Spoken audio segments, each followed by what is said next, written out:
see their apartments.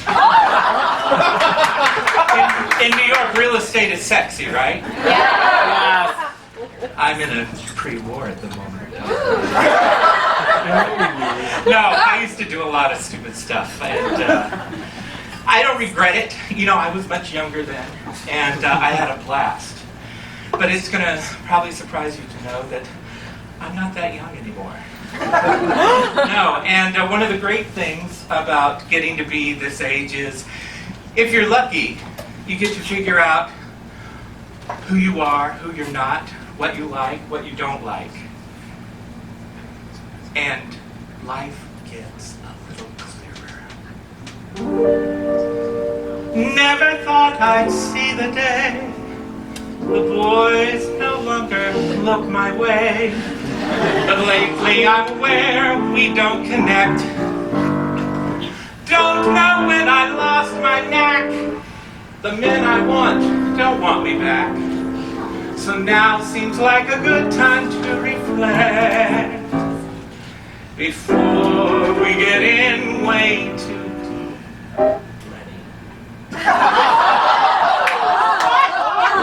Or you turn out to be a creep, Frank. That's green between us to start. You're Mars, and I am Venus. So let's get something straight between us.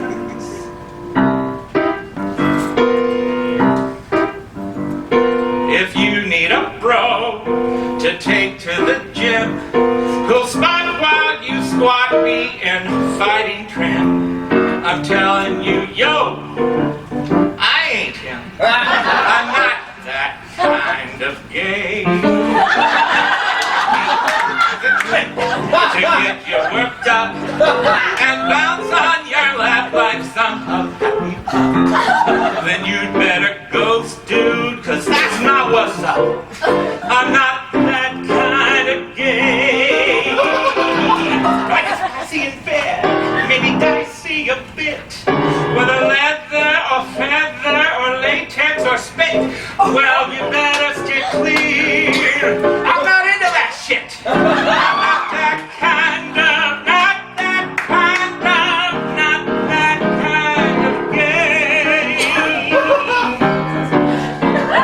Now don't get me wrong, I want us to have fun. There's still gas in this chassis and most all my parts run. I can trust with my keys. How about it, Thelma? Wanna ride with Louise? So if you want a fella with nothing to sell, got no 31 flavors, I'm vanilla as hell. How long can you put me in mind of the guy I'm all kind of? Yes, I find you're my kind of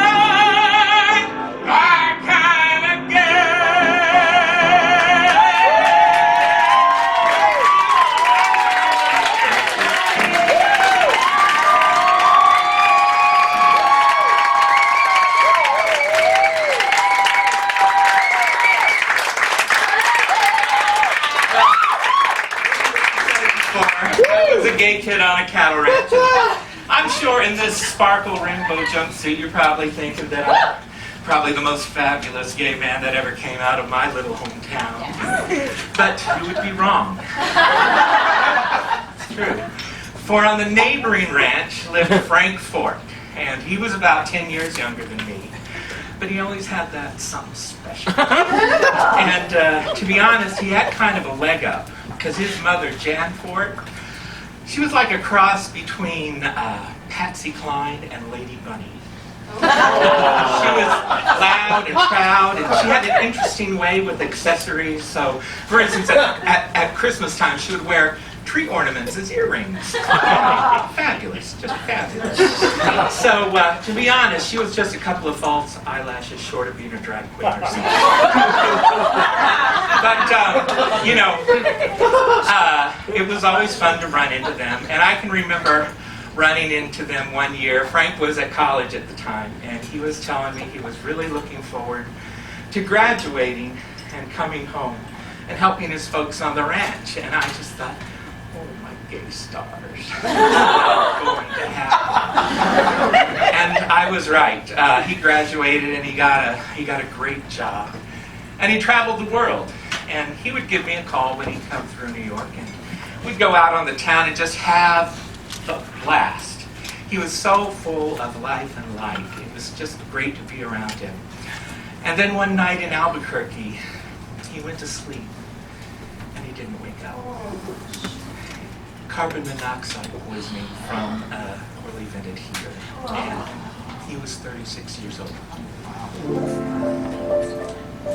And my little town had never seen a funeral like Frank's. My mom told me all about it. People came from all over the country to honor him and remember what a great guy he was. The next time I was home, I went to the cemetery, which is just a plot of land fenced in from the prairie. And Frank's grave was shocking. It was covered with Christmas lights, and there were decorations. There were even mirror balls. It was like a disco grave out there on the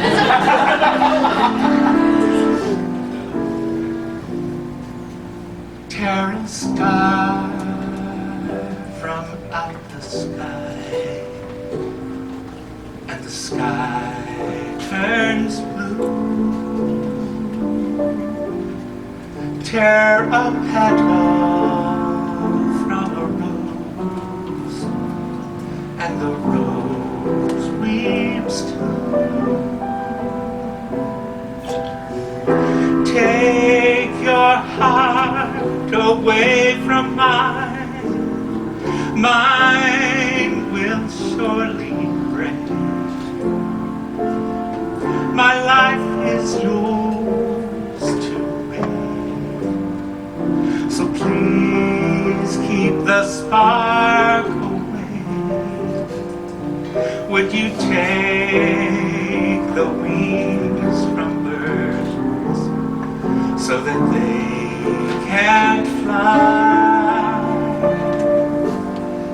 Would you take the ocean's roar and leave just a sigh?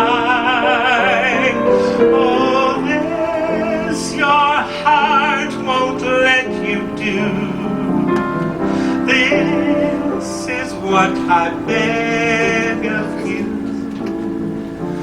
Don't take your love from me.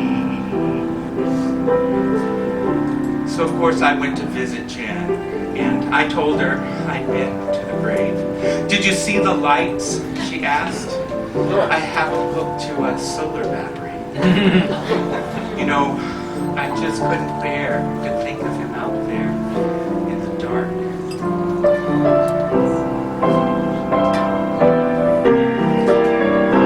Oh, this your heart won't let you do. This is what I beg of you. Don't take your love from me.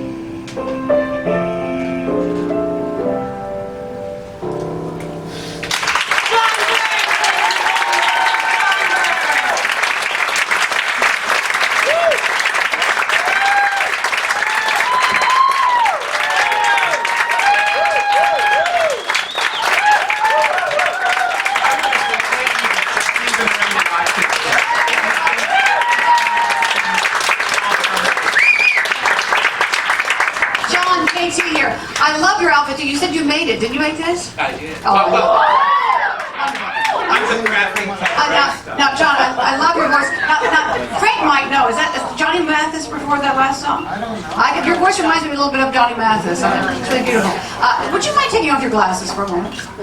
Oh, I'd love to have seen that with your eye. I want to see your eyes because you're so colorful and the lights are so bright. I see the lights reflected in the glasses, and I would much rather her to see your eyes. Those wonderful eyes. I mean, show me your eyes next time, okay? That's really wonderful. And I love that. No, that's okay. You know, my friend Natalie Douglas is practically blind, and she wears her glasses right up to the stage and puts them on the piano. So you can do that. Make your way to the stage and make your way off. When you're on stage, I want to see those eyes. But you'll have a great way of landing a line, landing comedy in the first number. It's really wonderful. Your stories are wonderful. You're a good storyteller. And you're also a marvelous singer. Thank you. Hello. You are. I'm going to put my glasses back on. Hi. Well, it's worth seeing. Oh, I can see you. You are my kind of gay.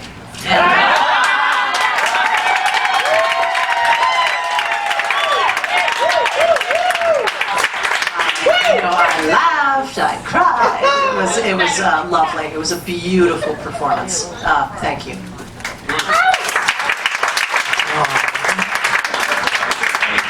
Yes, you glued each one of those on by hand, correct? Correct. There you go. If I only had that much time. I'm a little OCD. Listen, thank you for that second song because we really haven't seen that side of you all summer.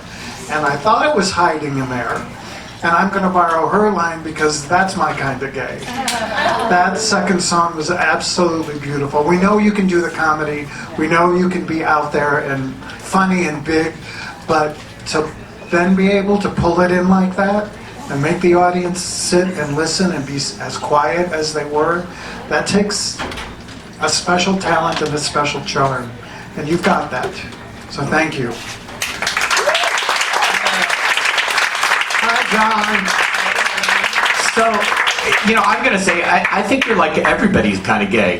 I feel like, you know why? Because you are so honest and open and vulnerable, and everybody can just get into that. So no matter what, you know, whatever, no matter what side of the fence you're on, I feel like you've really got something special that pulls people right into your story. And I feel like if you could sing that second song, I mean, first of all, you make Liberace look Amish. So, and if you could pull off that beautiful second song and not be upstaged by the jumpsuit, that is really saying something. And in the second song, for me, the jumpsuit kind of disappeared and it went right into your face and right into the story, and I thought that was really beautiful and really well done. Congrats.